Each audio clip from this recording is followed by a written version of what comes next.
Hello, friends, and welcome back to another Needlessly Nostalgic. This is the one that we have been dreading ever since we started covering Friday the 13th.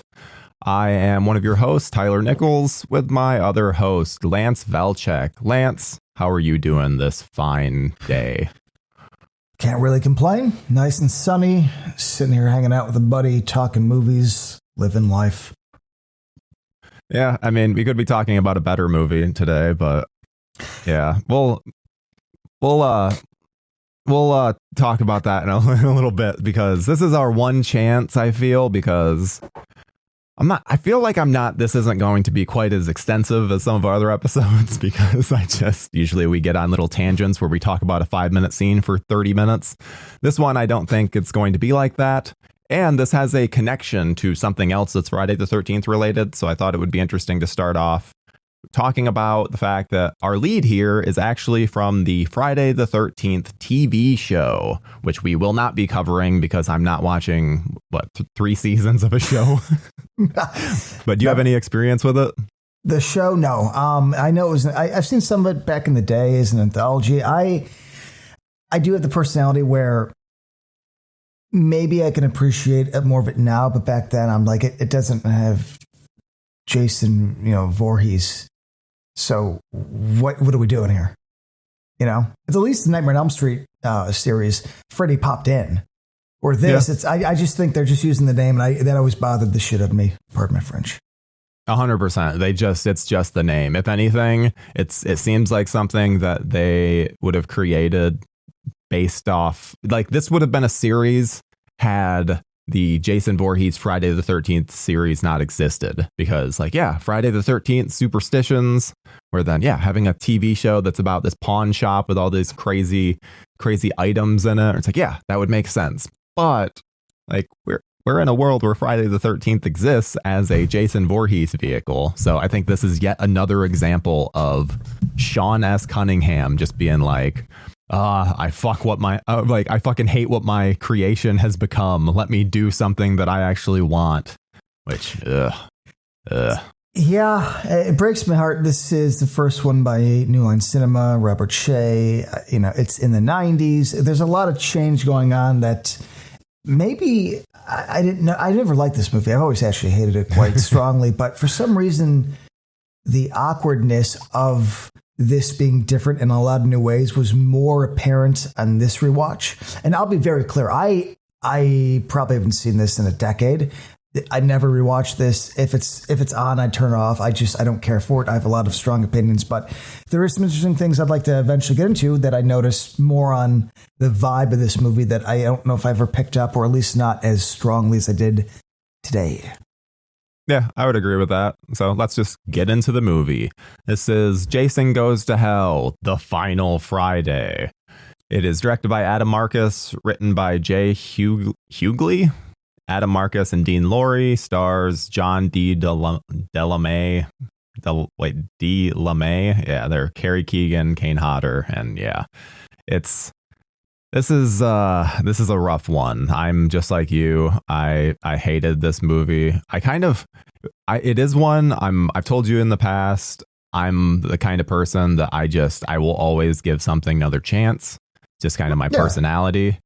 I don't ever just like, oh, yep, I disliked that movie this one time, so I'm going to always dislike it. My tastes change. I used to hate Nightmare 2 and Halloween 5 and Friday 5 and even Jason X. So it's like, sometimes things will just hit you later on. But I will just say that watching this film was a miserable experience. I hate this movie so much. I put it on the same tier as the Elm Street remake. It is just so bad. And I hated this it took me 3 times to watch this. Yeah, it took me twice. I kept watching in bed and I fell asleep. And it's like, oh my gosh. It's really the true black sheep. Every series has a black sheep, but I would actually argue this might be the most authentic in terms of definition black sheep movie. Mm-hmm. It is Jason in name only. And that's not only because Jason's barely in it, but just the tone, the style, the directing, everything about this feels weird. And not even on its own. We're talking about just on Jason. I mean, there are things in here that maybe if you took out and made a movie around it, I actually wouldn't hate it per se. But as a Jason movie, this is insultingly un-Jason. That's what this is. It's un-Jason. It's not like, oh, it's a different take on Jason. It's like, okay, I'd be okay to even see that. But this is not that. This is somebody made a movie and then on the 11th hour had to add in Jason Voorhees into the movie. I feel like that, and not that that's what happened because I know it didn't, but it feels like that. And that's even worse. Yeah. And I think it needs to be stated right off the bat that Adam Marcus, the director and one of the screenwriters, was 23 years old when he made this. So I acknowledged that I was not nearly as successful at 23 as he was. And the fact that he was able to do this, absolutely incredible. However, Adam Marcus should still be absolutely ashamed of himself for this movie. I'm kidding. Of course, Adam Marcus is not. I don't care that I'm going to trash him a bunch, but he's a supporter of where we work, and so I have a hard time just constantly laying into the guy. But yeah, I do not like his work. I am going to be a little nicer and say that you're absolutely right. He was young when he wrote this. He was hired to do this, by Cunningham. Cunningham wanted to go in a different direction and all that good stuff. I don't have a problem with him personally. This isn't a personal thing. This is the one. Well, okay, I'm saying personally. To me, this is a series that could never really go too far outside of what it is. Mm-hmm. There are series that I'm willing to get a little surprised in. And sometimes there's movies that I go in thinking one thing and come out at being a different movie. And I loved it. I think me, in our, last time we actually saw each other, I told you, like, when I saw The Grey, I expect this fun Liam Neeson action movie with wolves. Oh, let's go. But it's like a meditation on like life and death. That's a good way to be like, okay, it's not what I wanted, but I still got something good. This is not that. So to sum it up, I have no issue with Adam Marcus personally. I just fundamentally disagree with his idea of taking Jason somewhere else. But I will acknowledge, I don't think he came in and pushed down Cunningham and said, we're doing this. This is my movie now. Like, I'm going to say that Cunningham is, to me, the villain in this story, and just hired some young guy that had an idea that would not fit, and they made a movie that I do not like. Yeah, I wouldn't. I mean, a lot of the blame has to go on Cunningham, but also I think that Marcus, and this is the big thing, this will be the big difference between you and I. You're not really a big slasher fan. Slashers are my absolute favorite genre, and I hate this movie so much because it seems to think that it's better than slasher films. It, like, at every moment that it's trying to do the Jason Lives satirization while essentially punching down rather than treating it as some kind of homage, some kind of nice thing that fans would enjoy. It's like the whole opening is essentially just here you go, dummies. Here's your fucking stupid scene with the naked girl and Jason. And I'm like, fuck you. You don't even get it right, which we'll get into it. But I hate this is not a slasher movie. This is a possession film with some of the worst kills in the whole franchise, though there's one kill that's potentially one of the best of the whole franchise. So it's a confusing experience.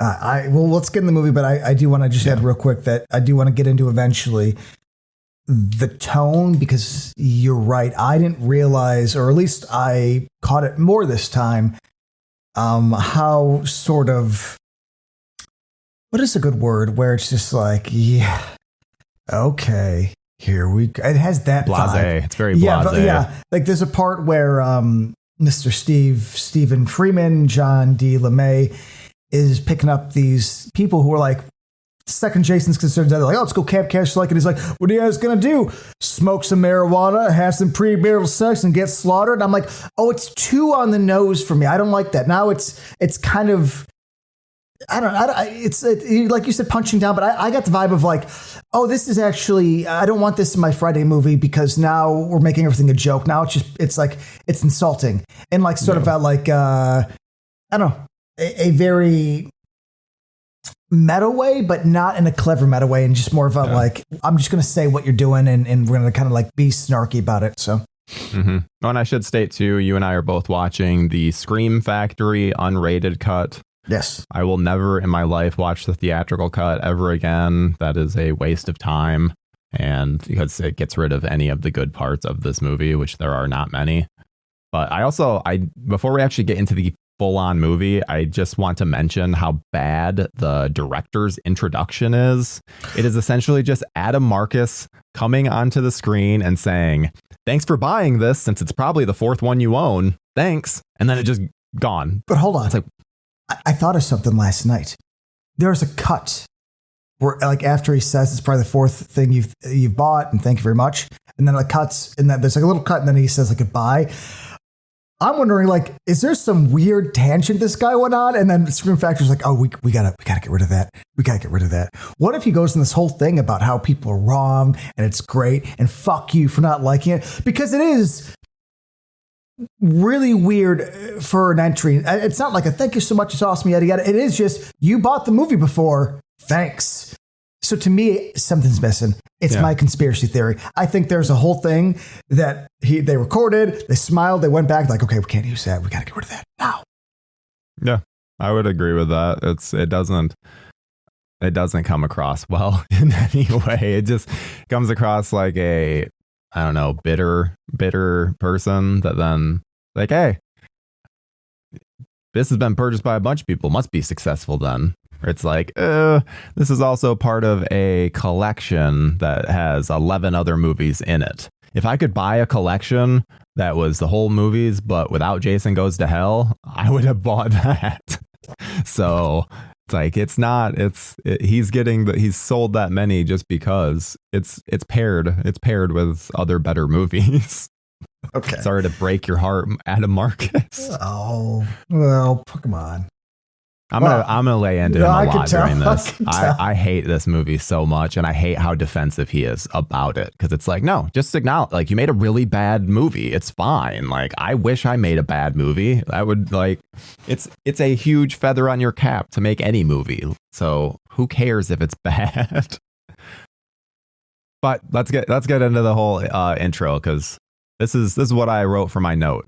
This whole intro is really poorly shot. Which, it's like, yeah, by the time the car gets to the cabin, it's so poorly lit that you can't see anything outside of the headlights.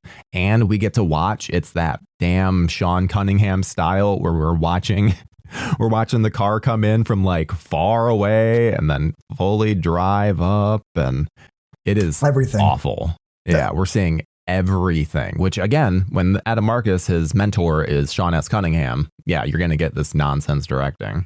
All right, there's a really weird thing I want to bring up, in that the very first thing we see is this like shot of Crystal Lake behind a tree, and it looks like it's from a different movie. Like the film quality is 180 degrees different than that when it cuts to the. I think this is like from one of the old Friday the 13th movies. I swear to God, this is not shot for this movie. It looks and feels different. It's just like, I don't know. It looks like old film. And then immediately you don't think it's like stock footage? It could be, but it's not. Yeah, either stock footage or from something else, but it's not. It was not filmed with the rest of this movie. That's all I want to say. It even, because everything about it, it's so low quality and it's like shaking a lot. So it's just such a weird thing. It's like, why just not? You don't need to establish that lake, because then we cut to the sign that says Crystal Lake 4 miles. And then we have another shot of the lake and like a nice clear view of the sun setting that's clearly from this movie. It's just a weird thing I want to bring up in terms of just what are we doing here? Yeah, it stands out too because it's an awful shot. You cannot see. The blacks are so crushing that you can't see anything, which I guess that's the one thing that pairs this shot with the following shots, is that happens a lot where they do not know how to light for a night scene and it just looks awful. Anything in darkness is just completely crushed in shadow, or it's just like, what are we doing here? Like, why can you not, if you're going to hire a 23-year-old director, at least give him an experienced DP, which doesn't appear to be the case. Yeah, I also, it sucks because when I was little, I actually liked this. This was the only scene I liked in the movie. And so when I rewatched it a couple nights ago, I was like, okay, at least that scene will be kind of fun. And it's like, oh, actually, I hate it more than I ever did. Because one, it then makes Jason look dumb. So all you got to do to just destroy this mythical campfire goblin is just set some chick in a cabin, and then that's it. That's all it takes. And plus, I know it's supposed to be a twist, but now that I'm knowing his twist, it's like everything she's doing just seems a bit weird to me. It's like I get they're playing with tropes here, but it doesn't make sense that she's an FBI agent. She should just go and sit down. She could like read the paper, do something that we would think would be normal, but this replacing bulbs and showering, it's like, yeah, sex does get Jason when you're in like a tent or like fucking in a room, I guess, but you're alone. There's not a couple. So just hang out and prepare. It just seems like, so the whole twist is she's an FBI agent and her plan was, and again, stop me or correct me if I'm wrong, come here, fix a light bulb, get naked, shower, and then run a half a mile into the woods. It's like, so if he got her at any point before she got to that sort of line in the sand, she'd be dead. Yeah. That's now that I'm older, that's stupid. Simple as that. Yeah, and you mentioned Jason making Jason look stupid, and yeah, how did Jason not know that there was all these SWAT guys around? Like, he should have. He's so focused on this girl that he doesn't then notice all of these people that are 20 yards away at this point. They're so close. Setting up lights and there's a lot of equipment going on. Not to mention like what's his name? Duke. Duke is also somewhere in the woods. So there's a lot of cannon fodder that Jason could be murdering right now. He's kind of guy that traverses woods and just kills anybody he can. He followed Dr. Cruz, killed Tina's mom. So he didn't hear or sense or have any sort of idea that there's like 15 other people hanging out in the woods that could be easily murdered. Yeah. And I don't like that they do this thing, like this girl. I don't understand her outfit. She's dressed like a little boy. She has like a Mets cap, and I don't understand. Is this supposed to be like when she then gets naked, where it's a moment of like, oh, this girl's actually really hot. And it's like, is that what they're going for? Because I do not get the outfit choice. Because if this is what you're doing, you're trying to lure Jason in. You should be in skimpy clothing. You should not be looking like a final girl. Because look at she's in so many clothes, so many layers, and it's like, wait, but we're trying to establish there's like a sex girl that then to then try and get Jason there. And they do all these dumb tropes, like there's the mirror thing, there's the door just slamming shut. It's someone that does not understand slashers. That's like, yeah, this is what slashers are. Yeah, well, do this, do that, do this. Or it's like, no, quit. What? No. What is this? Why are you constantly trying to act smarter than the audience when you're clearly not? And for somebody who's prepared, again, I just want to mention, she looks like she's undercover. Yeah. I don't know if maybe that's the whole thing that tip their hat off, but yeah, she looks completely like the kind of person who'd be like at a parade. I'm like, oh, that's a cop. But again, so she's prepared. Her whole goal in mind is to get Jason to come out, right? And the second he does, she fucking gets flipped off of like the second story onto a table. So it's like, you're already bad at your job. I mean, I know it's a movie, so she gets up, but it's like, well, that could have just taken you out, or at least put you down for the count. So her whole thing is get Jason, get thrown off the balcony onto a table, get up naked, run to the woods. That is the plan of action here, or the plan goes wrong, and again, that just means this whole thing is stupid again. So it's either it's going as planned, which is dumb, or it's not going as planned, which is even dumber because you guys are the FBI and you're planning to take down essentially a ghost, if you think about it. I mean, no, he's not a ghost in that definition, but he is because he keeps coming back and killing people, and he's not alive. So to capture something that is not human in this real world, the plan is this.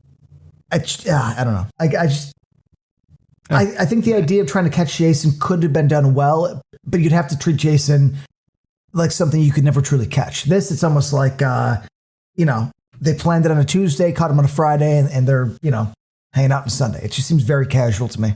I don't like that. Yeah.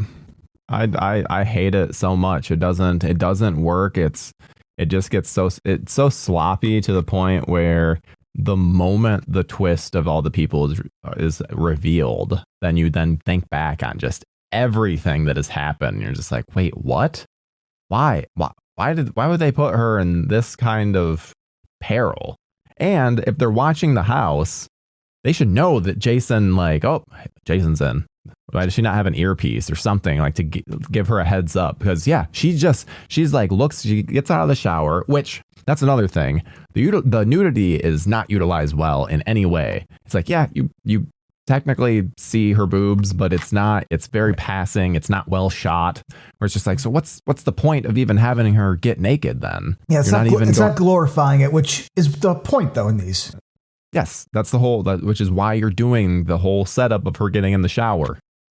Why then does it just it just feels like just trying to check off the boxes, and without any kind of, I don't know, trying to make it logical, which again, I know it's Friday the 13th, but you got to have some kind of logic, and there's just none here. It's all just out the window. Especially if you're doing something as ballsy as saying the FBI is going to stop Jason Voorhees. That is something where okay, if we're going to go down the route, fine, but you got to do it well, because that's putting this killer that has survived and gone without being stopped for 8 movies into a point where he's going to get stopped permanently. Like that, I don't even like that idea in general, but okay, if we're going to play with that, let's do it right. And again, I'm going to bring up again, the FBI isn't close enough though. She's running way too far. There's too much time for her to get killed. She should run out the door, and the FBI should be just blowing Jason up. That would at least be more sensible. The concept itself is very interesting. I would have loved this. Starts off with a SWAT team going in to try and get Jason. Goes in they break the door down to his shed, go in, and then Jason he kills half of them, but they're just barely able to they're able to just barely get an explosion off that then blows him up. But no, here Jason just looks like a fucking moron. He doesn't take out anyone. We don't get one person, one of those cops just taken out of Jason's throws this machete immediately and right in some guy's head. It's none of that. He just gets blown up. And let's talk about Jason's look. Okay, well, fucking awful. Hold on, right before the look. Well, I guess we'll tie it into the look, but there's something that I noticed this time. It happens throughout the movie, but for some reason it really clicked when he was getting shot. He makes a lot of dumb noises. The noises are out of control. And I'm like, what the fuck? Maybe he's growled a little, maybe. I mean, if he has, it's been done very, I know it's going to sound so lame, tastefully. But in this, I was like, he sounds, I don't even know an appropriate word, but stupid. I'm putting it in right here because it's something that it needs to be experienced, because it's dumb. It's just straight up dumb. So he sounds stupid, but he sounds how he looks. And that's why I want to jump into the look. He sounds like he looks. I guess that's a good way of putting it. He seems, this is the most Neanderthal Jason, I would say. He just elephantitis. This is a low intelligence Jason if I've ever seen one. This guy can't do anything right. I don't like the bubbling head. He's I like a big Jason, but this is like, fat Jason. Yeah, it's a comical. He doesn't move correctly. Like this is actually the first time I realized that. I know he's barely in it, but it doesn't have this sort of Kane, hotter, raging bull vibe. It's actually not here. It's just this kind of clunky, I don't know, fucking bumbling idiot. Yep. It doesn't feel like a Kane performance because he's hardly even in it. But Kane does get a great scene as a human later on that I do enjoy. But otherwise, it's like, yeah, the Jason in this movie just fucking sucks, which is the first time. Yeah, I would say it's the first time I've disliked Jason. I have liked him in 2, 3, 4. Like every single one of these, Jason is never the problem.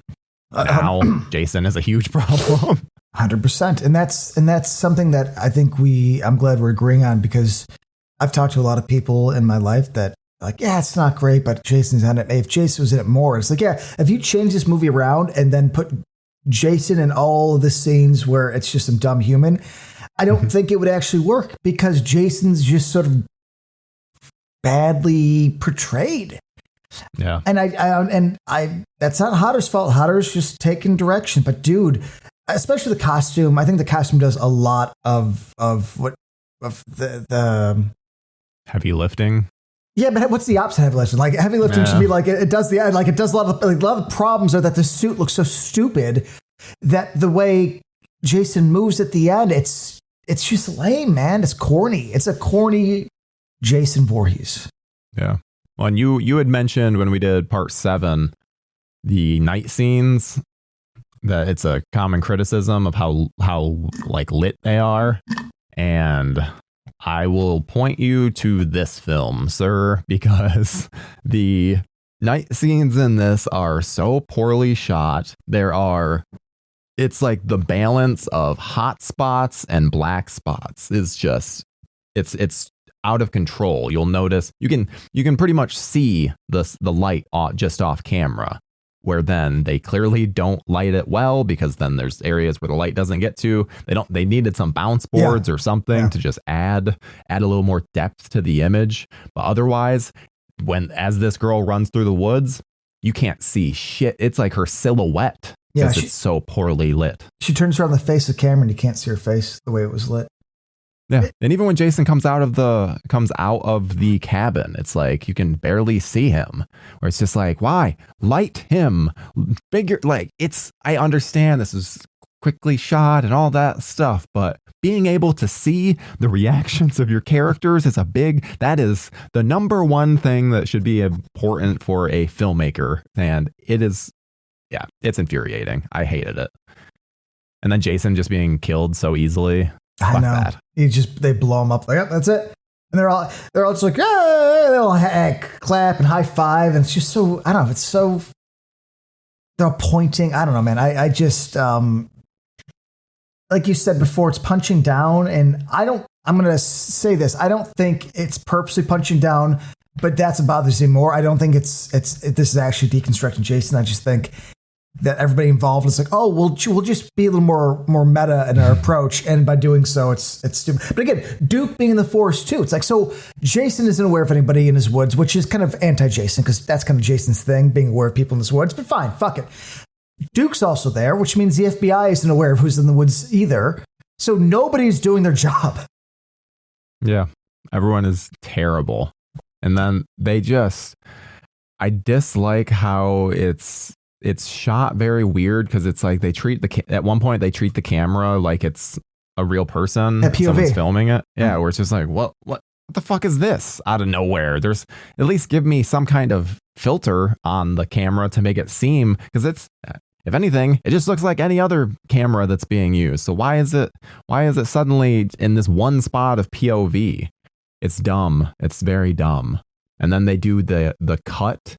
The cut to credits is my least favorite of any. I mean, obviously, most of the things in this are going to be my least favorite of the series, but the cut to credits is just so lame. It's like just Jason. It like pulls back and you see Jason, and then the goes to hell, and then the final Friday. It doesn't look good, and the credits in general they look sloppy. I don't remember this being the Final Friday tagline. I don't remember that at all. That's so they crazy. They got rid of it. Is that why? Because I'm like, wait, when the fuck was that around? Because I was like, we already did the final. It was the Final Friday 4. It's the original. That's the original title, and then they've switched it. But them changing it is more of a recent thing.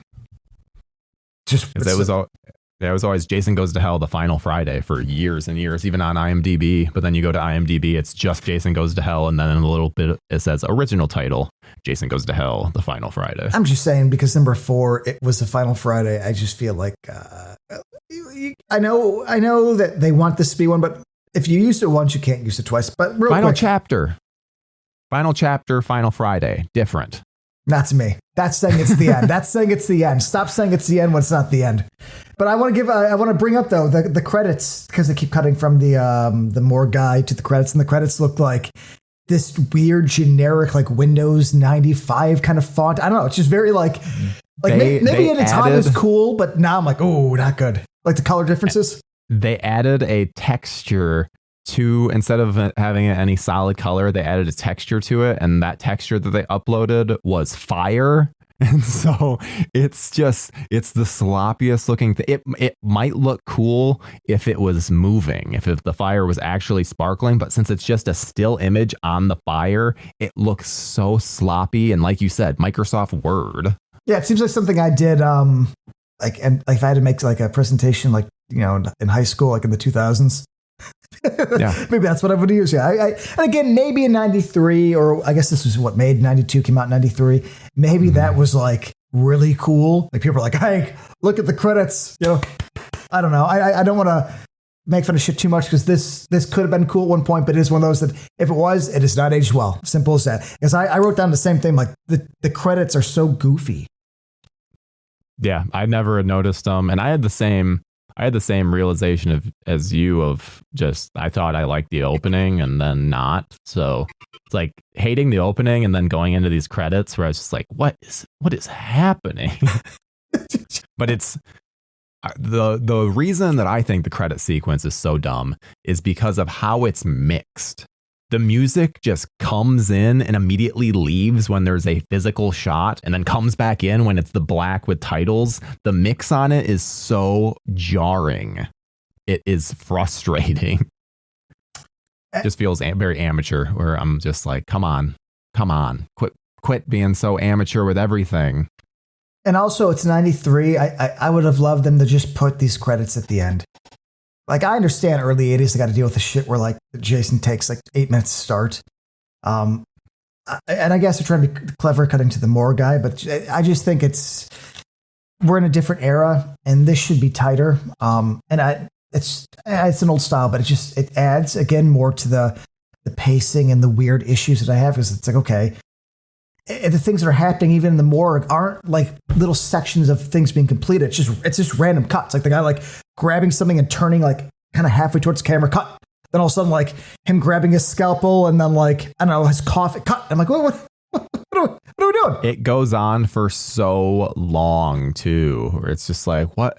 Why does it keep happening? Why is this still going on? And I feel like there was a time where I'm like, okay, this next one, it's going to be the director, and it's finally going to be over. And it's like, nope, stunts by. It's like, no, bigger, no, stop. I need less credits, less, or at least go quicker. It doesn't need to be this pacing. It doesn't need to take 7 minutes to go through your credits.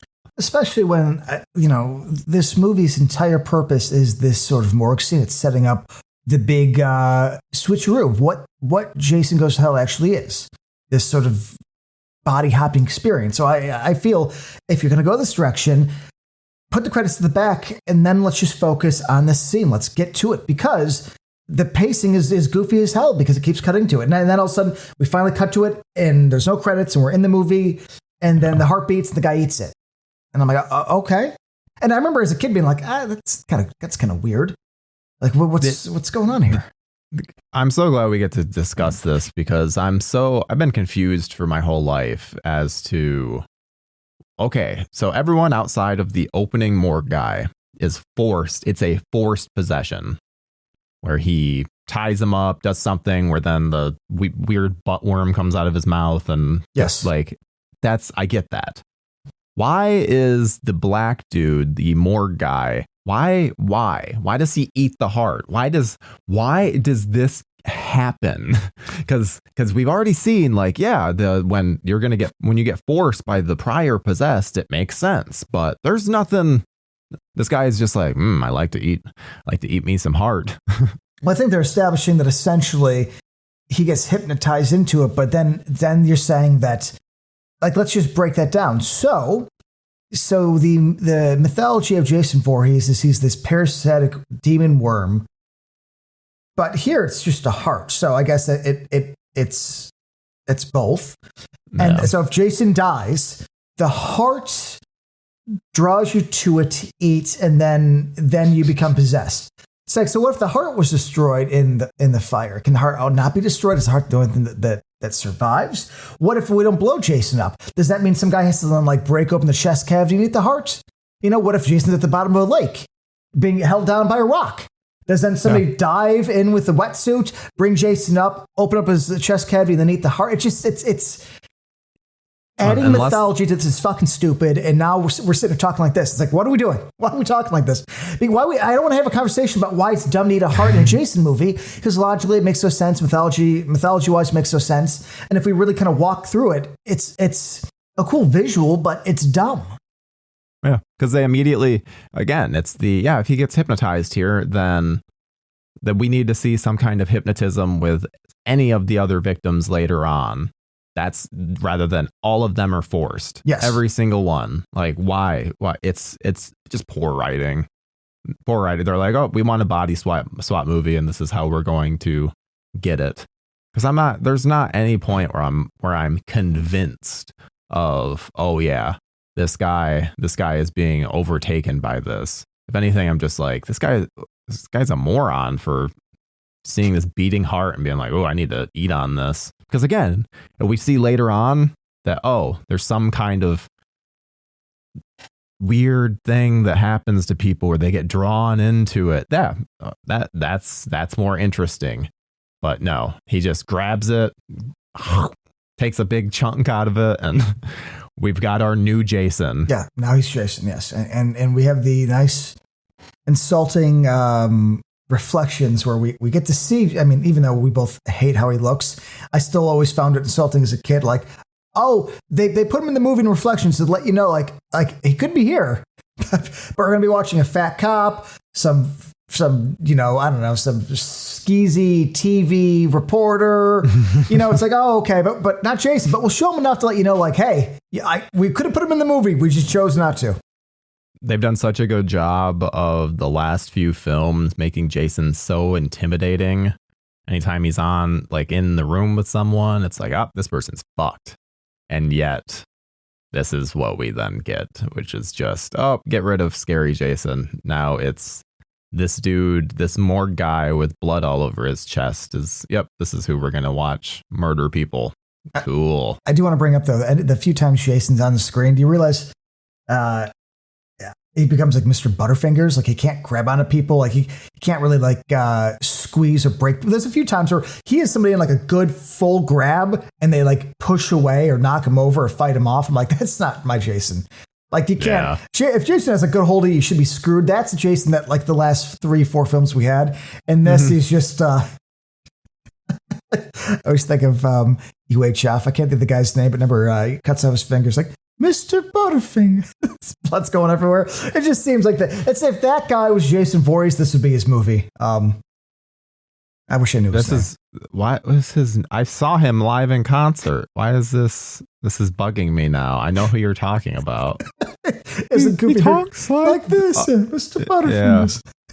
Yeah, he's absolutely incredible. But I will say, there's one moment that I'm like, yep, that does feel like Jason. And that's when the other morgue tech is talking shit about him, like talking shit about Jason's dead corpse. And then you can see Jason getting, like, mad and upset and then kills him violently. It's like, yeah, that feels like Jason. That feels like a moment that, yep, I like that. Yeah, he uses the little pokers and smashes his face through the grate of the morgue table. It's a cool idea, you know, and I like how that scene is lit. I do like the 90s camera, but it doesn't matter. It's not Jason. And also, that's the only time where they establish that Jason has a little superhuman strength if he's not in his body. Because there's other times with like the cop and stuff where he doesn't have superhuman strength. He's easily pushable or it's like a human being. You kind of, get your way out of a situation.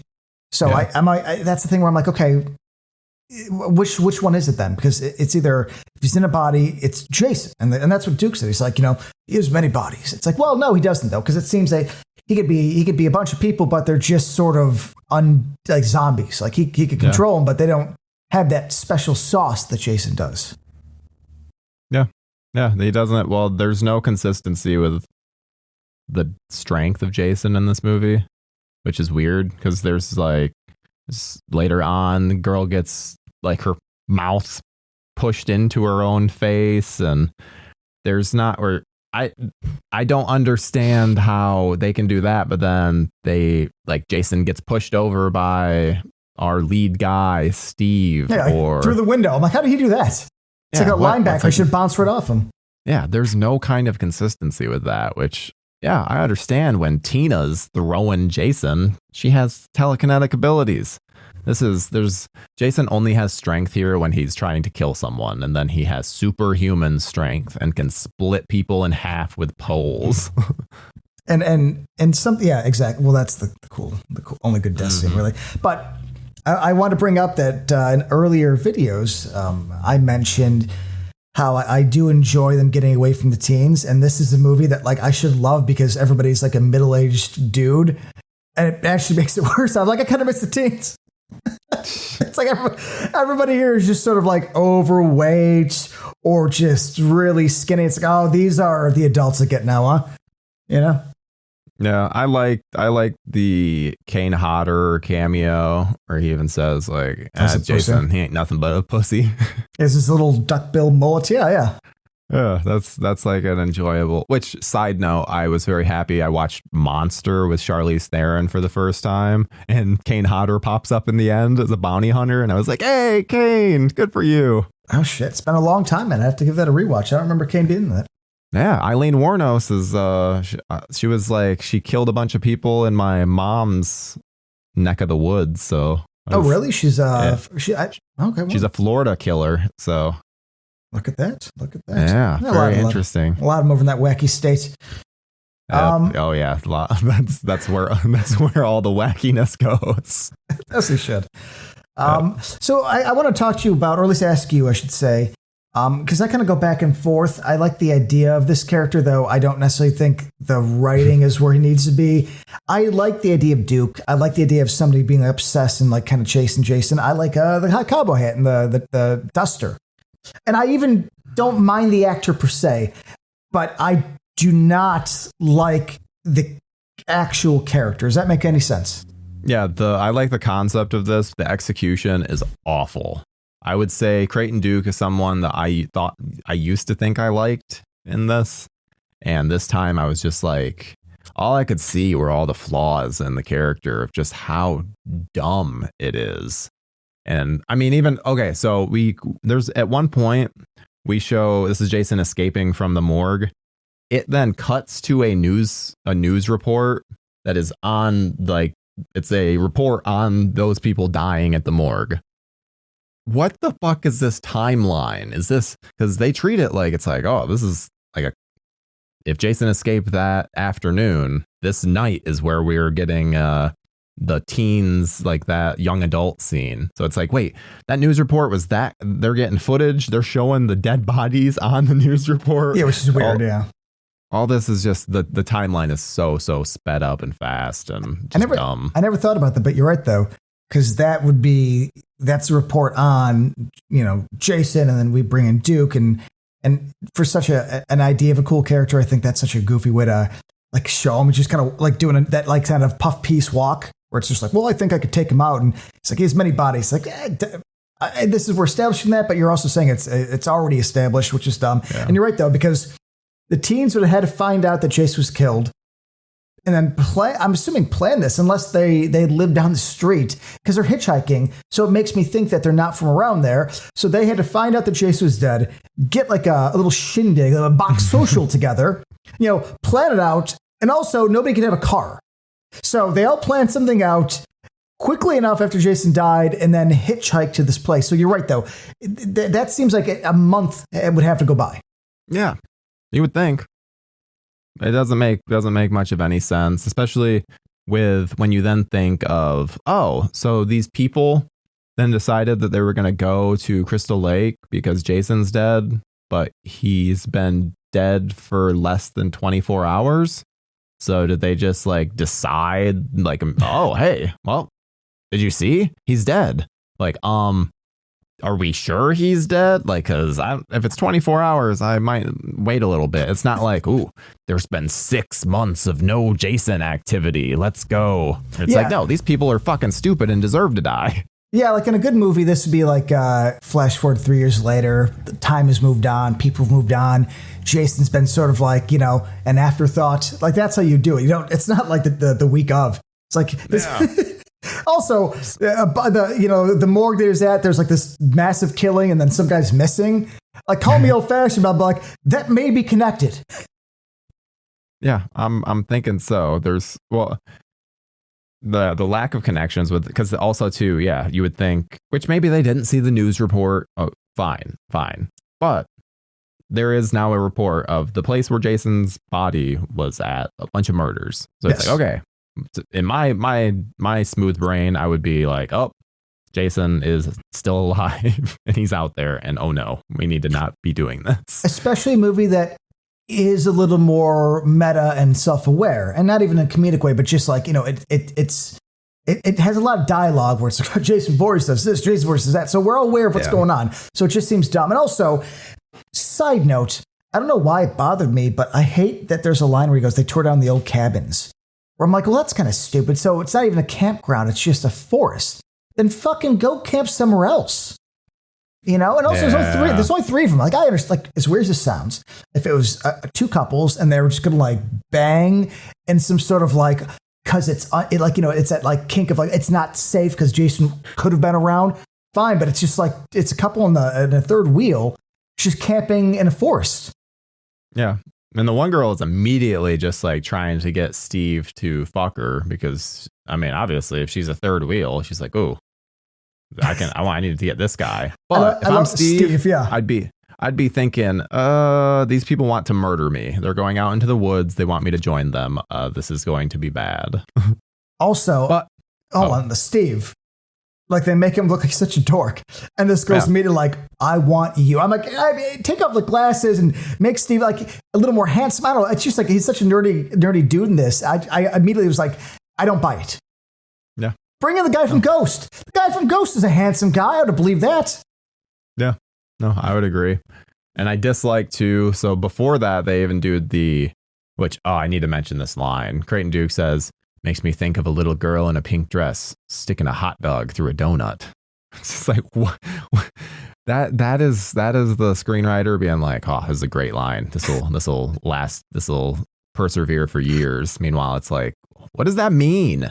What the fuck does that mean? To me, that makes me want to put you on a registry list, and I want you to know. I want to know where you live and when you move. Yeah. Well, and then because then immediately cuts to Creighton Duke being super antagonistic in the diner, where we get all of this added history where we find out that Jason had a sister.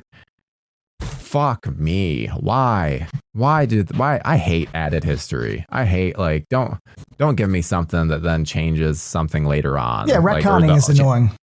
Ugh.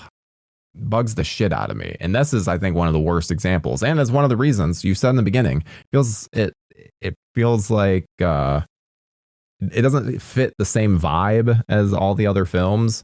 And it's stuff like that where it's like, what is this? It's like when they tried to add, or were thinking of adding, the Michael Myers, like when they were going to do the Man in Black and actually make it a legit what was it going to be? His former dad or something. They're going to do some stupid twist, and they're going to bring Elijah Voorhees in and do this, all this stuff. Then ruins shit that comes in earlier. It's like quit doing this, because then it's like, oh, well, if Elias was around, then why would there be these issues with Pamela? And it's I hate the idea of the dad, and the fact that there's been there's a couple scripts that were like floating around, and people are like, oh, it'd be so cool. I'm like, no, it wouldn't be. Like, I don't want it. I don't want the fucking dad. Like next, it's gonna be. I know you like it, or you might not. I forget, but it's honestly the reason I hate Scream 3. Where she's like, she has a secret brother. I'm like, is this Days of Our Lives? No more fucking people. No more people. Jason has a mom, and that's it. And even in this movie, at least they say it. Which the only thing I appreciate in this movie is they said they thought he drowned a child, but he didn't. Still doesn't make any sense, but at least they said it out loud. I don't know. I hate retconning. I hate added mythology. I'm the kind of guy that thinks. And unless it's like Bloodline, honestly, I almost prefer less is more. I don't need to know more. I don't give a shit. Just have him traverse around. You can do different things and put different places. But I want to bring up real quick the character of Duke, because you made a good point. He's super aggressive in the diner. I would actually say for a man trying to get things done, he is his own worst enemy, because he's always been a complete dick for no good reason and being sort of very cagey. It's like, I guess if you want to do it, but you're not going to get any information with vinegar. My friend, use honey. Like, if you're trying to sneak around, you should be like, hey, I'm here to help. I could do something. Like, he's just very dickish. I'm like, yeah, bro, but if you want Jason stopped, I don't know if that's the best way. He is such an asshole. I mean, later on, he like breaks Steve's fingers as like as penance for like, I'll give you information, but that doesn't make any sense to like, me. What? Yeah, what? Excuse me? And then also, just as a reminder, those fingers aren't broken when Steve's doing a bunch of shit later on. So yes, I noticed that. Terrible direction. You never want to ever hurt your protagonist, because you have to then remember the entire time. Unlike the Dark Tower, where like it affects Roland the entire series. This, it's like, why the breaking the fingers one I didn't like, because if Duke either needs help, and if so, he should be given this guy information, or if he doesn't trust this guy, then just sit in the corner and talk to him. I think it's trying to establish that Duke's like a badass. But the problem is if you try really hard to make somebody a badass, you just make him look lame.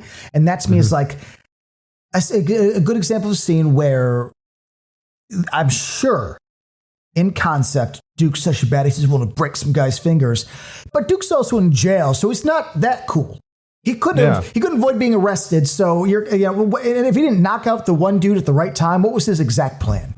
To stay in jail? Because Jason's not in jail. I don't know if he knows that. Yeah, maybe his whole plan is to protect himself from Jason by being behind bars. Yeah, real tough, Mr. Duke, real tough. So, and then the hitchhikers. I like the whole scene. Like this is probably the thing I enjoy the most, but there's still so many issues with it. Like, why is the third wheel cool with sleeping outside in New Jersey? Because it better be fucking July, because there's about 2 or 3 months that you can actually be outside in New Jersey. But why would she bring her own tent, though? That also doesn't make any sense. Yeah, she knew, or it's like, oh, so you were just planning on being in there? Like, that's weird. Why?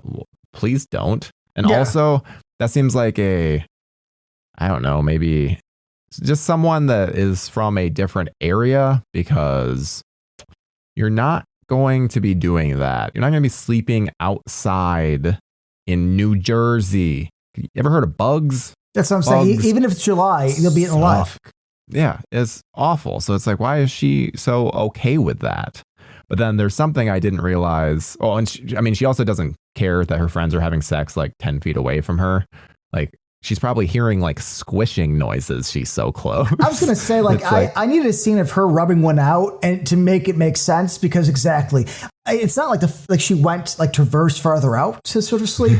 She's in maybe 15 feet away. I'm like, I guess. I was like, okay, maybe she could I knew she wouldn't because I remember the movie, but part of me is like, that would be the only reason why she puts her hand on her pants, like, oh, she's going to get off in it. And then she dies. But instead, she's just like, she's like, I'll just hear my friends fuck and catch a couple Z's.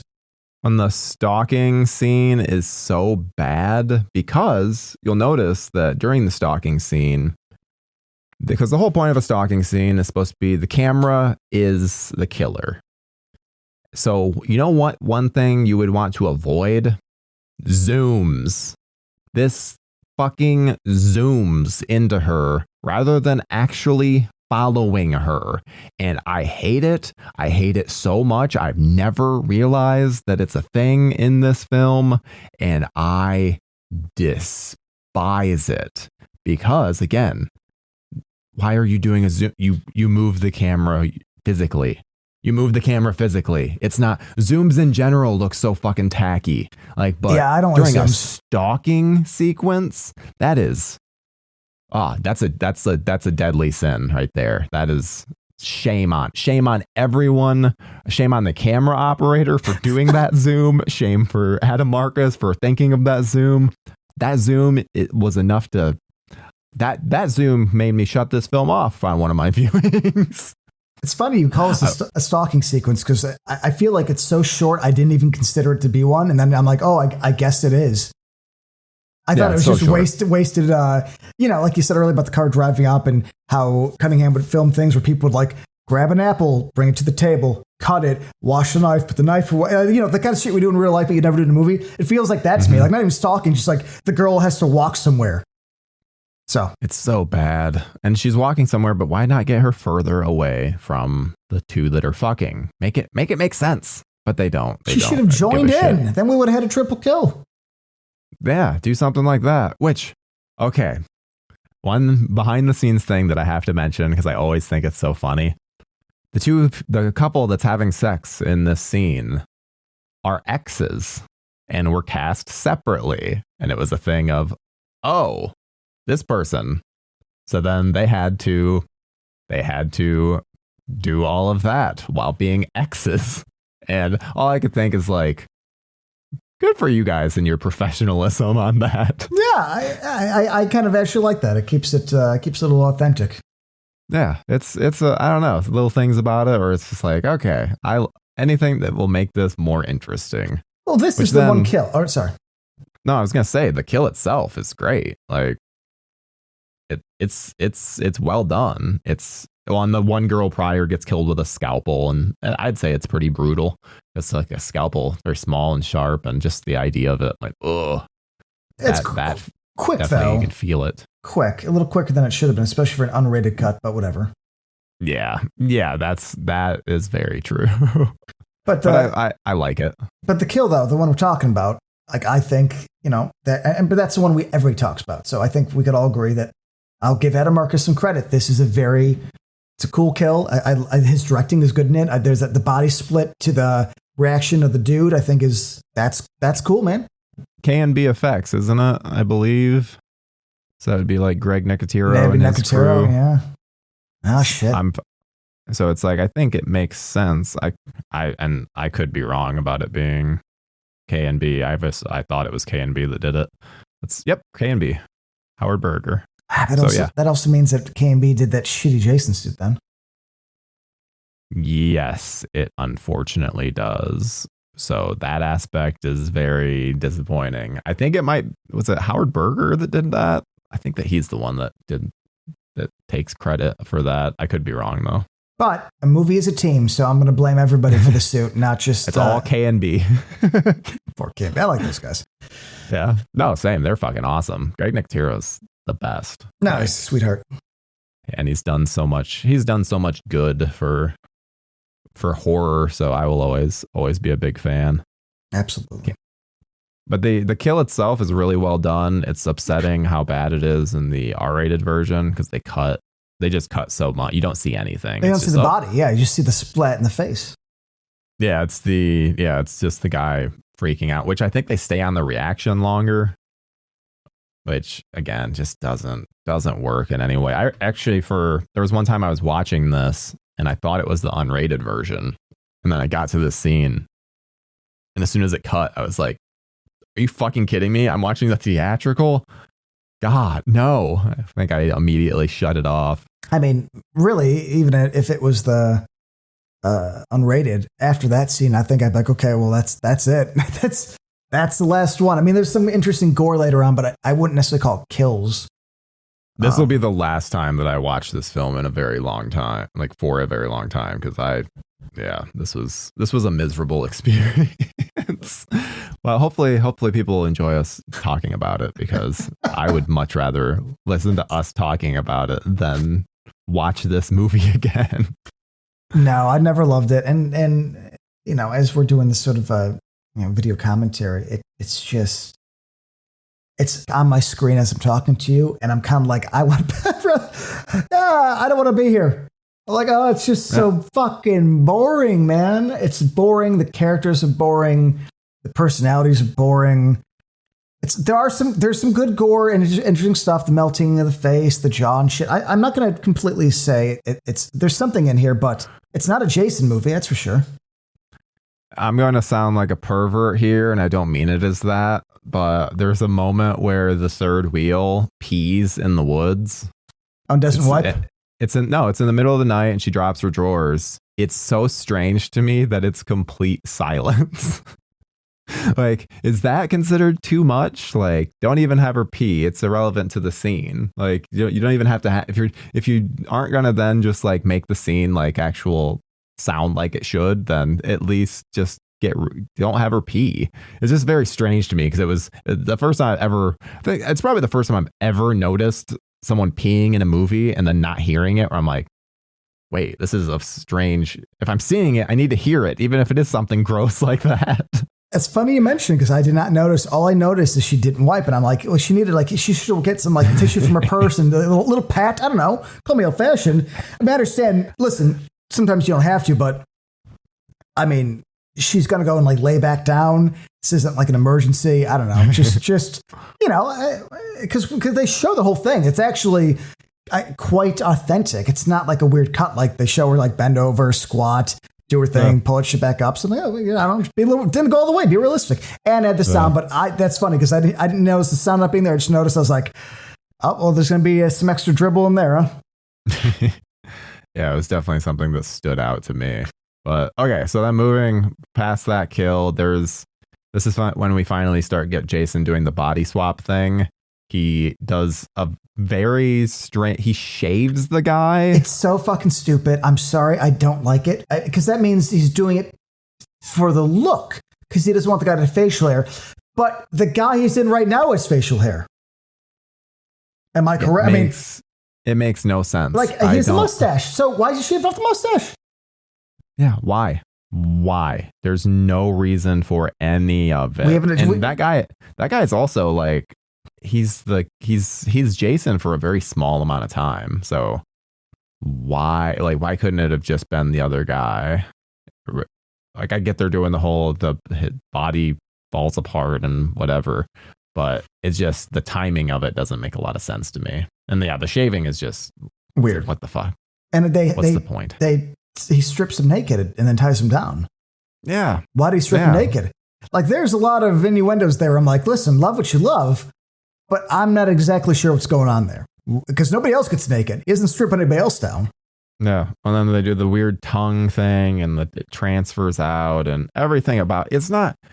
I get it. If you're trying to get the homoeroticism and do a sexual type of scene where then it's like, ooh, taboo, blah, blah, like two guys. I get going for that angle. This is not that. Everything about this just feels like gross and sloppy.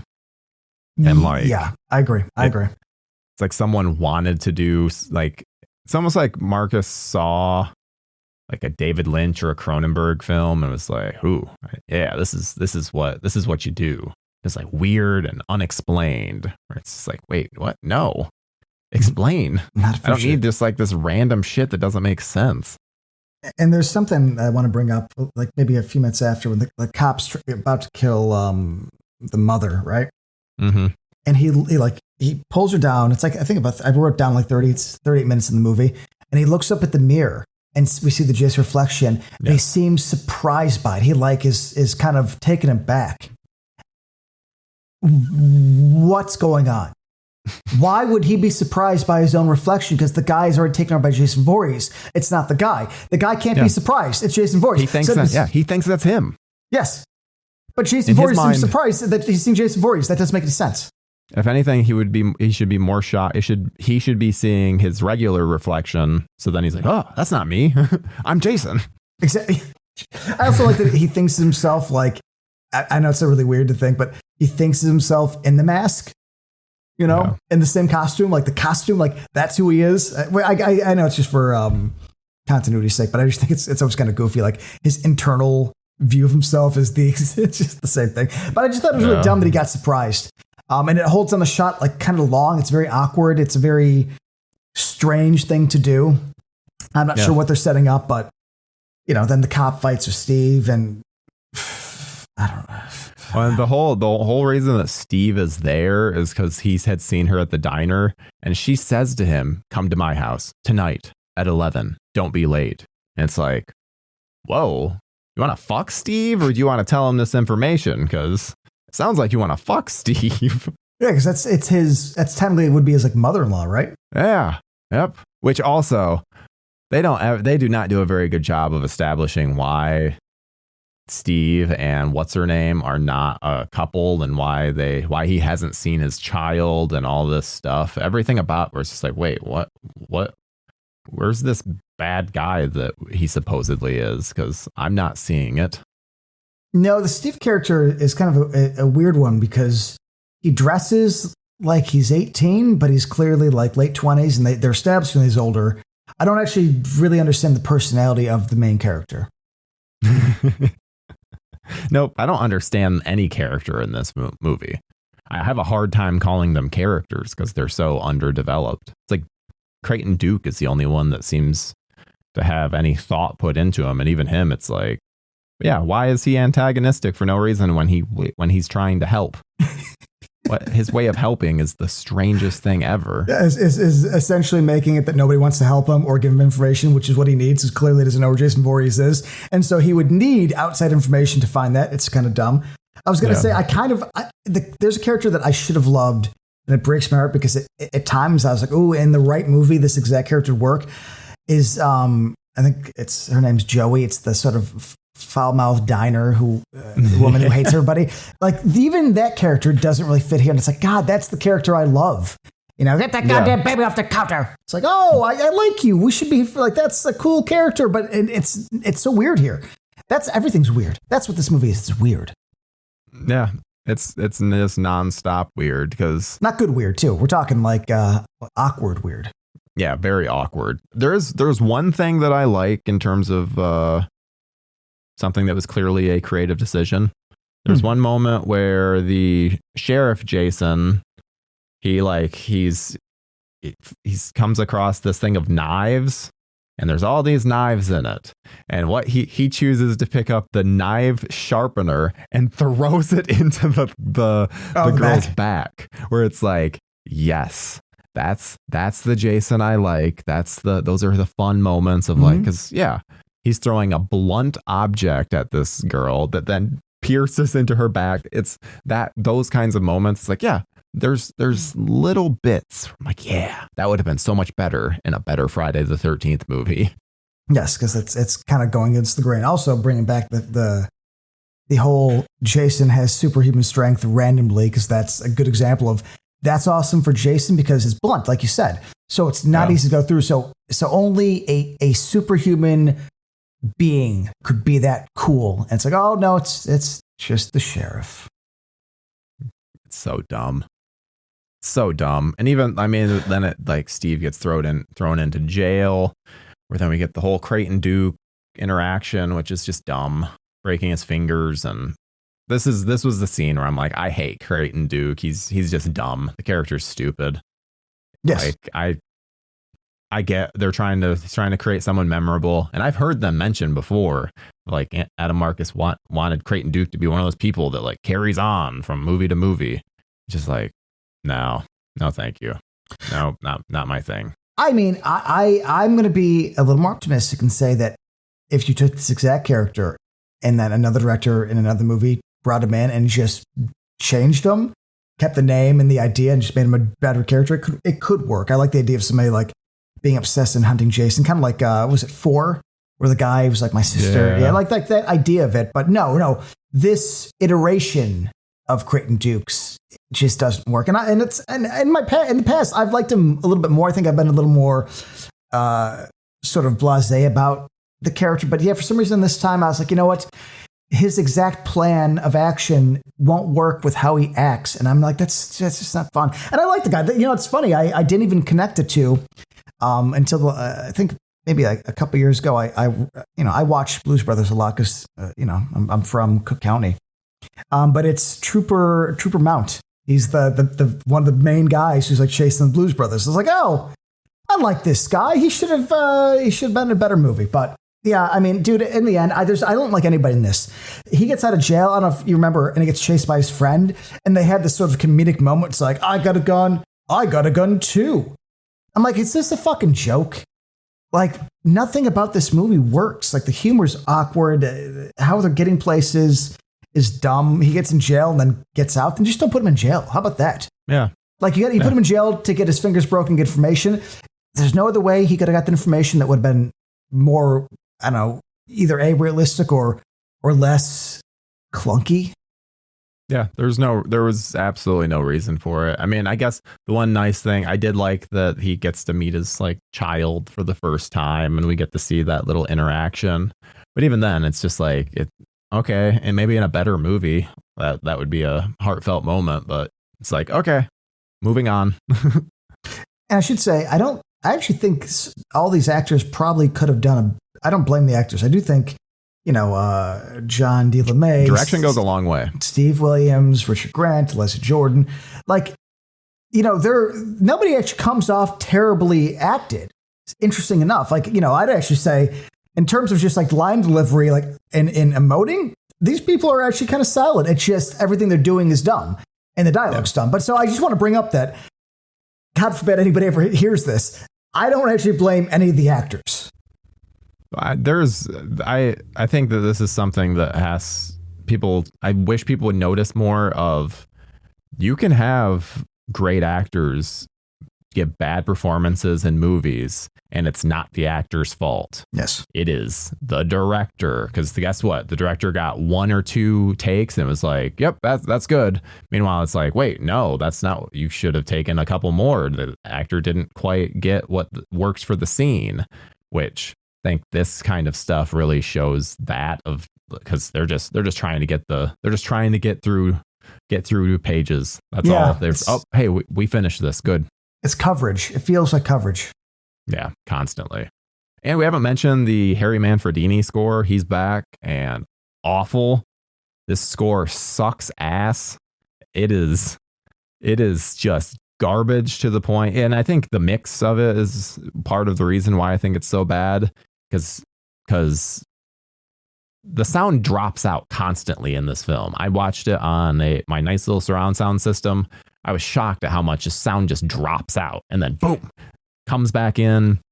And I don't like how it sounds. I don't like the weird new theme. Everything just feels 90s and cheap, which you can give me 80s and cheap and I think it's more appealing, but 90s and cheap just comes across as amateur. And I love most of Harry Manfredini's work in the series, but this is trash. It feels very paycheckish. And also it's funny as you say the 80s stuff. It sounds 80s, which I think I agree. I said paycheck, whatever it is. It definitely wasn't like this truly, like, let's be honest. The guy's done 30 of these fucking things. They give him a call. He's like, hey, I could probably knock that out in a weekend, get like 30 grand. To me, it's one of those like, how can I do it as fast as I possibly can and get the money and still make it seem legit?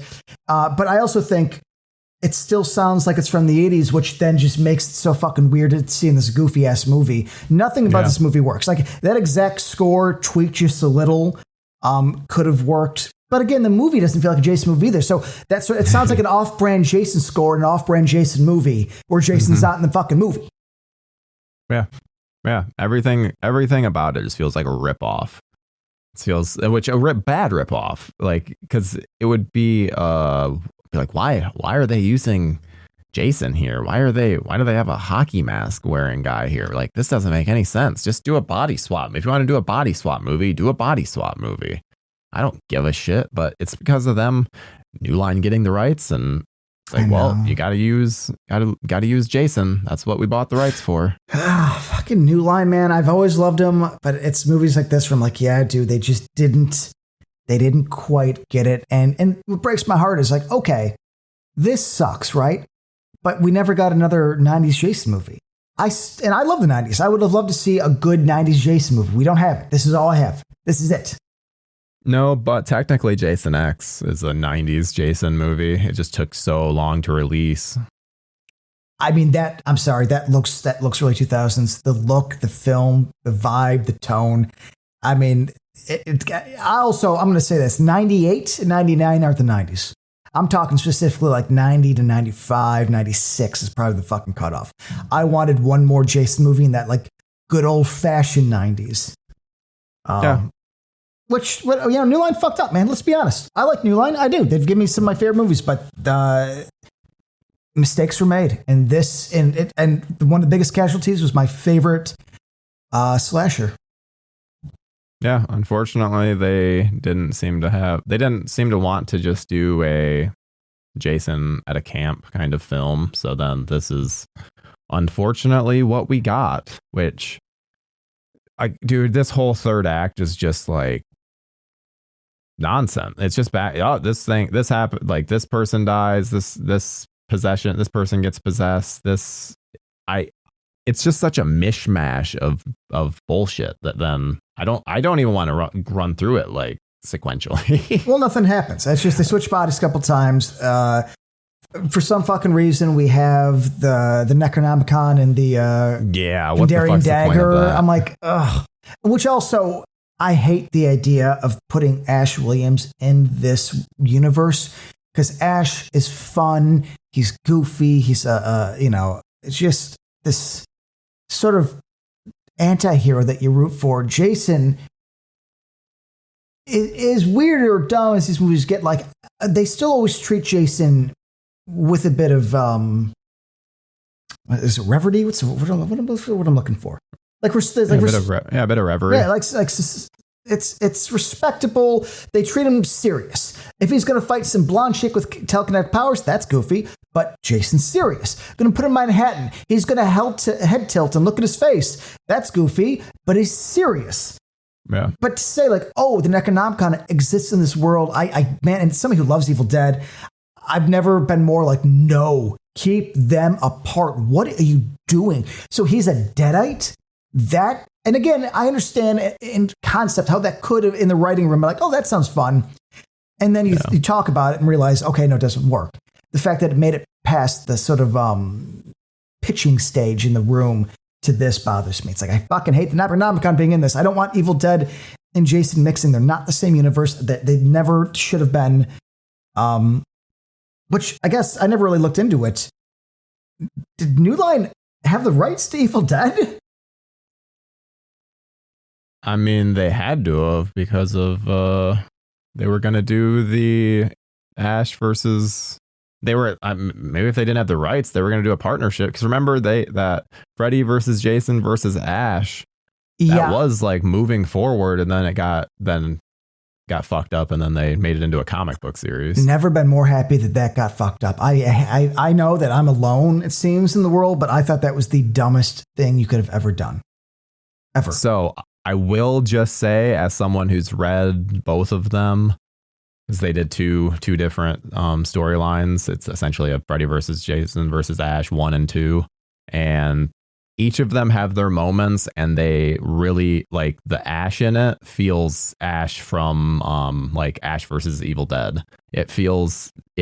Ash is what they get the most right. Jason, I don't think they do a great job with. It's more Freddy versus Jason, and then Freddy is I don't know. I think it's hard to get Freddy right because it's the counteracting between pop culture Freddy and then what Freddy actually is. Fair enough. I don't like a lot of crossovers, and that's one that I'm glad we don't have. I prefer, and we'll get to obviously Ash or Jason versus Freddy, but let's just give me some cool Jason movies. And we've talked about Jason's the kind of thing where you experiment with location and maybe some formidable protagonists. That's really where Jason could expand. But Jason's a meat potato series. Let's keep it there. And just as of Nightmare on Elm Street, I prefer directors coming in with interesting direction for their movies. You know. Well, we don't even get Jason again until nearly the hour and 21 minute mark.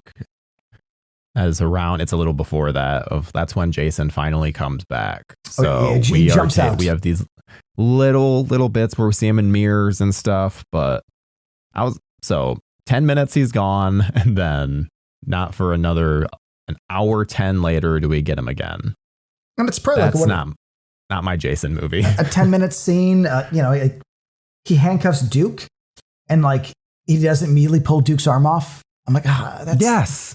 Like what? Why is Jason not more violent? This is when it should have been. Oh, this has been Jason's goal this whole time, is getting his true form back. So there should have been. It's like in Jason X, the Jason to Uber Jason. It should have been this. Oh shit. Well, fuck. We had issues with him before. Now we're fucked. Yeah, we don't get that. Super Shredder of Jason should have been this one. Yeah. Instead, he's just like wrestling with using a baseball bat against Steve and like barely hitting him and tipping over a playground set where it's just like, what? Yeah, this is cool. Very cool, Jason. Like, yeah, this looks like my brother and I fighting. I also hate that there's a Jason house. I don't know why. I don't. The Voorhees house. Also, yes, looks cool though. Yeah, it's but that's what I don't like about it. So I mean, did Pamela like get a good insurance check when her husband died? I mean, this is not like a shack here. It's a decent house. Huge, beautiful house. I mean, it's just one of those things. It's kind of like when I think it's part 5 in Halloween, when the Myers house becomes like this like Victorian like 3-level house. I'm like, guys, you can't give these guys cool houses, because then it just makes me go, well, why was everybody so upset? Yeah. You were doing well. Like, I think poverty actually explains a little bit more why Pamela is so upset. Even though her kid didn't drown and was just hanging out like a mile into the woods. So really, she's just a bad mom. But yeah, then they do a fight where, oh my God, dude. Remember in 8, Julius punching Jason, Knuckles get bloody. He gets just so worn down. The whole thing you feel him getting worn down. But you could feel, but I like the idea of like them saying, okay, if you want to punch Jason in the mask, and this guy punches for a living, basically, I mean, I was in high school, but he's a boxing star. But they kind of be like, it doesn't work. It's dumb. And then Steve punches Jason and is actually sort of taking him down. He's like rocking it out. It's like, dude, you're like 180 pounds at most and 4? I mean, why are you punching? You've established nothing in him as a fighter. I mean, he just looks like a guy that like hangs out and plays, I don't know, fucking D&D. I was gonna put I was gonna at least say like Genesis, something cool. I don't know. But either way, like D&D's cool. I don't like. I don't like the fact that he's punching Jason and getting like some good right and left folks. I think that's just kind of a dumb thing. Yeah, especially if they had just established of like, oh yeah, he's a Gold Gloves boxer, or this guy likes to scrap. Yes, but no, this is the guy that we've seen has got his fingers broken by Creighton Duke, and yet he's like, yep, I'll punch you. I'll pop you one. It's like, come on, your hands are broken. Come on. Yeah, it's a good point. Yeah. His hand is not for hitting, so really, or grabbing, or really even just being around. You gave your fingers useless. Broken. Yes, I would assume you'd be in a lot of pain for quite a bit. Yeah, and let's talk about our most absurd ending yet, which I hate this ending so much. As much as Jason gets brought back to life via electricity and lightning and all this other stuff, I hate the demons coming up and the weird spotlight, and it's just, this is not Friday the 13th. This is nothing like, this is Tales from the Crypt. Yes, presents like whatever this weird body possession is. No, it doesn't make any sense. It doesn't add up. It completely changes the genre of the movies. Even Freddy's hand coming up is that's something that as a kid I was like, oh, that's kind of cool. And then I watched it again, and like the blades are bending. I'm like, oh man, come on. Yeah, blades are bending. I didn't listen to hear if it actually sounds like Robert Englund. I assume it's not. It didn't sound like it to me. It's like, okay. Maybe it was Kane. It was Kane that did the glove, that was right? the hand. So yeah, maybe it was Kane. But yeah, I agree with you. It's the kind of thing that like it was a cool talking point on message boards back in the 2000s. Like it's fun little thing. But now that we're 31 years past it, it's just I don't know. I don't care. But I guess it is a nice connection to Freddy versus Jason, even if it doesn't make any sense because it's not actually the next movie in the series. And it doesn't continue off of this at all, which is good. I mean, I'm glad they didn't. Thank God. Yeah, it's like you said, it's cool in sort of a vacuum, but in the end, it's a shitty movie, and a shitty movie that kind of connects us to is a bad idea in my book. And I'm glad. I shouldn't say I'm glad. I feel bad saying this, but I am glad that this wasn't a big success so that we were able to move on. I wish we would have got a movie sooner. I wish there could have been a mid-90s Jason, so I could have got at least one cool 90s Jason movie. But in the end, this makes me appreciate the lower entries, you know? The ones that we disliked back earlier in our reviews look a lot better now. Don't they ever? So what are your final thoughts on the final Friday? I've talked a lot of shit in my day. Some of it's been probably meaner than I would have done at this age. But in the end, I didn't like it as a kid. I didn't like it as a teen. I didn't like it in my 20s. I don't like it in my 30s. Nothing works. The tone is off. Everything just feels off. There might have been a decent movie in here with Jason removed and other things filmed. I'm not going to deny that there isn't something that could have been made into another movie without Jason that would have been like an okay movie, you know? Like there's a good 2.5-star movie in here. You know, if you remove a bunch of stuff, refilm stuff, like there is things I you know, if you gave me like a couple million, I could have made an okay thing. But as a Jason movie, it is heartbreaking, and I'll probably never watch it again. I think I will finish out this ride in life without ever experiencing Jason Goes to Hell again. I won't go that far. I could see myself in, 20 years from now, if I make it that long, like making sure to, when I go through and rewatch the series, I'm that kind of guy. I won't skip out on something. It's the same thing if I ever watch all the Halloween movies again. Like, yeah, I'm not going to skip out on Halloween Ends, even though I hate it so much. So I hate this movie. It's my least favorite. It's not my least favorite in terms of all of the major horror franchises, but it's my least favorite Jason movie. Absolutely. Which is why I would rate it a 0.5 star out of 4. Fuck you. I was going to rate it 0.5 star as well. I was hoping you'd give it a 1 or like a 0 so we could be different. Yeah, it's half. It's half because it actually made it to film. And that one cool kill where the girl's riding the dude and it cuts her in half. It splits. Yes. Yep. That's the half right there. That's my one thing that I take away from this. If I were to make a top 13 Friday the 13th kills, Jason Goes to Hell would be in like probably top 5 in terms of that kill. So that's what I always remember this as. But yeah, otherwise I hated this movie and hated watching it. This is the only time I always really look forward to both recording and watching the film. But this time I was more or less just like, oh, this movie sucked. And then even coming into recording where I'm like, oh, I don't want to just be mean. But then sometimes that just happens because you start seeing the movie playing in front of you and you're like, all those feelings come back. I hate it. I hate it so much. It was a boring watch and that stresses me out. But I'm excited because we're going to be tackling, I think, one of the other very controversial entries and one that I don't know how you think. So next is going to be Jason X. Yes, we are going to have a lot of fun with Jason X. So make sure you guys stay tuned. Make sure you follow us, subscribe, comment, email us at needlesslynostalgic@gmail.com if there is a franchise or something that you're wanting us to cover, because yes, we are getting closer and closer to the end of Friday the 13th. We only have 3 more entries left, but thankfully they're very fun final 3 entries. So get to look forward to all of them. But that's really all. Lance, thank you for joining me yet again. And we shall do this next week. Thank you guys so much for watching, and goodbye.